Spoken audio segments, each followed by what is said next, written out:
What's good, people? I'm Simeon Panda and welcome to my channel. Today I'm going to talk to you about something I get messages about all the time. It's something I've had to deal with personally, and although it can be reoccurring, I'm actually in a cool place with it right now, and I have been for quite some time, and that is tennis elbow. Yes, that very annoying niggling pain in your elbow that is such a hindrance and can easily hold back not only your progression but also your general enjoyment when you're working out.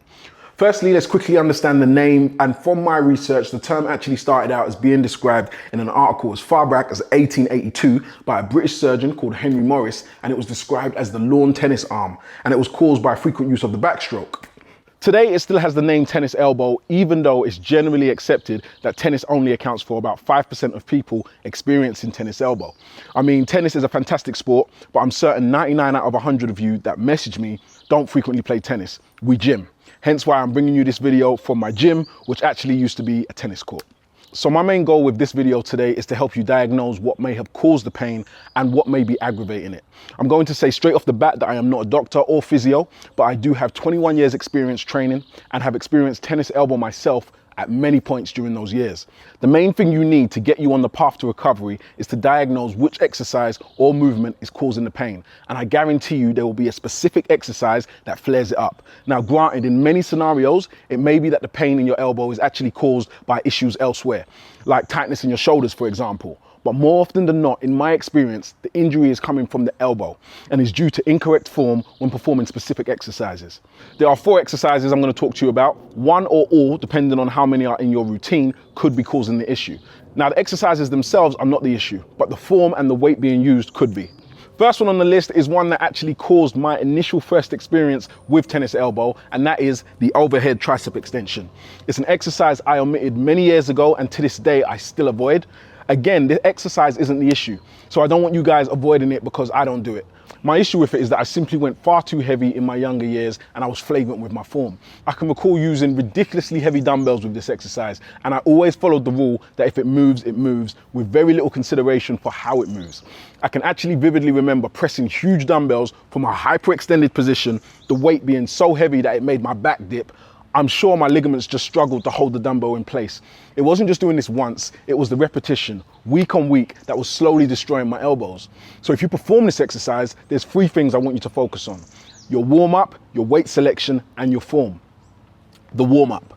I cannot stress how important it is to warm up. As I always say, I consider the best warm-up to be mimicking the movement pattern you're about to perform. So without any weight, I want you to just act as if you're pressing an imaginary dumbbell and just perform a number of reps until you feel warm. It's not a true set, so perform as many or as little as you need, ensuring you work through the full range of motion. The weight selection. You're going to start light and you're going to work your way up, ensuring that no matter what weight you use, you're always making your best efforts to use as good form as possible. Your form. With the form, the main things I want you to do are to keep your chest up, your back straight, engage your core, and lower the weight in a controlled, smooth manner, and then press. Second exercise, I am in no doubt is a huge contributor to tennis elbow, is the close grip bench press. It's a fantastic exercise for building big, strong triceps. Quite simply, the biggest mistake that most people make with this exercise is having the wrists far closer than they need to be. With the close grip bench press, the idea is that the closer your hands are together, the more you transfer the emphasis from your chest to your triceps. Cool. But that doesn't mean that you should go all the way in. There is a limit. A guide that will work for all of us is to grip the barbell with your hands shoulder width apart. Going too close, aside from potentially causing injury to your elbows, could risk injury to your wrists. It's just not a comfortable position at all to be in. Again, like with most exercises, make sure you warm up. Choose a weight that you can handle and work up in weight gradually. Keep your elbows tucked in and perform the reps in a smooth, controlled manner. Where possible, I would suggest using an easy bar instead of an Olympic bar or straight barbell. The easy bar is ergonomically designed to be more comfortable on the wrists, and while it isn't fully neutral, it's close enough. Other than just the hand position, which alone is enough for you to ditch the barbell and choose the easy bar for close grip bench press, while Olympic barbells are 7 foot long, most easy bars are 2 feet shorter at only 5 feet, which brings the weight closer to your natural center of gravity. So rather than wobbling all over the place with your stabilizer muscles fighting to balance out the bar, because without the designated hand grips, like you have on the easy bar, you've gripped the bar unevenly. With the easy bar, you can just focus on pressing straight up and get maximum activation. Skull crushers, you will seldom see me do this exercise. That is because not only would my elbows literally pack up and leave if I attempted to do it with any significant weight, but also I just think that even if you can do it without any discomfort, there are better alternatives that are less taxing on your joints. However, that being said, to lessen the risk of injury to your elbows, again, I would suggest using an easy bar over an Olympic barbell or straight bar, all for the same reasons I mentioned about the close grip bench press. Again, the warm up is imperative.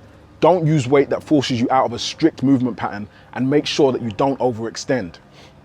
Another exercise to watch out for is the rope push down. To be honest, of all the exercises I've spoken about, it's probably the one I've seen frequently with the most questionable form. Now, I'm far from form police. It only piques my interest when I truly believe someone may injure themselves. For some strange reason, form really does tend to go out the window with this exercise. Everyone wants to go as heavy as possible, hunched over the rope, looking like the Hunchback of Notre Dame. Form as wild as that is putting not only your elbows at risk of injury, but your shoulders too. If that is you, just stop. You're gonna get bigger and stronger triceps if you reduce the weight, tidy up the form, and reduce the tempo. More importantly, you're gonna reduce the likelihood of giving yourself tennis elbow or making your tennis elbow worse. Tennis elbow doesn't just come from one single mistake with an exercise. It's a combination of repeating bad form over and over again, which causes inflammation in the tendons that join the forearm muscles to the outside of the elbow. So ultimately, if you want to avoid getting tennis elbow or you want to reduce the recovery time with the injury, you're going to want to follow these guidelines I've set. Fix your form, fix the tempo, slow it down, make sure the weights are moving how they should be, and always make sure that you warm up before you go beast mode on some heavy weight. Aside from following the guidelines I've set, some of you are going to be suffering from tennis elbow right now, and you're going to want to know, what can I do to alleviate the pain right now? Well, there are some remedies that work immediately. There's ibuprofen and naproxen, which can reduce the inflammation.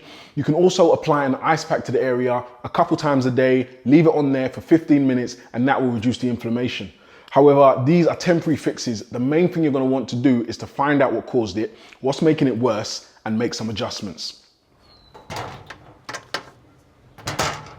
Another temporary fix that actually works like magic are elbow wraps. The funny thing is, my first introduction to using elbow wraps was directly a result of tennis elbow.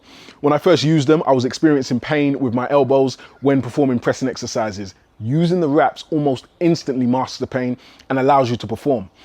I use the word mask on purpose, as I do really want to highlight that although elbow wraps work so well, they are not healing you from the injury, they are just hiding the pain. To be honest, if you wrap your elbows and continue to perform whichever exercise caused the damage in the same manner without taking any of the points I've raised, you'd probably cause your elbows more damage. So by all means, invest in a quality pair of elbow wraps like the ones that I use, but just make sure that you hit those checks on the exercises I mentioned. Okay guys, that is it for today. I hope that you guys learned from it, and I hope that it can help you with your tennis elbow or help you avoid getting tennis elbow in the first place, because that's what we want. Share these with your friends. I've got videos covering every subject. I'm going to be doing a lot more videos like this that are highly informative. Let me know if you like this style of video, and share it with your friends. Like I said, share it. Share. Appreciate you guys. Peace out.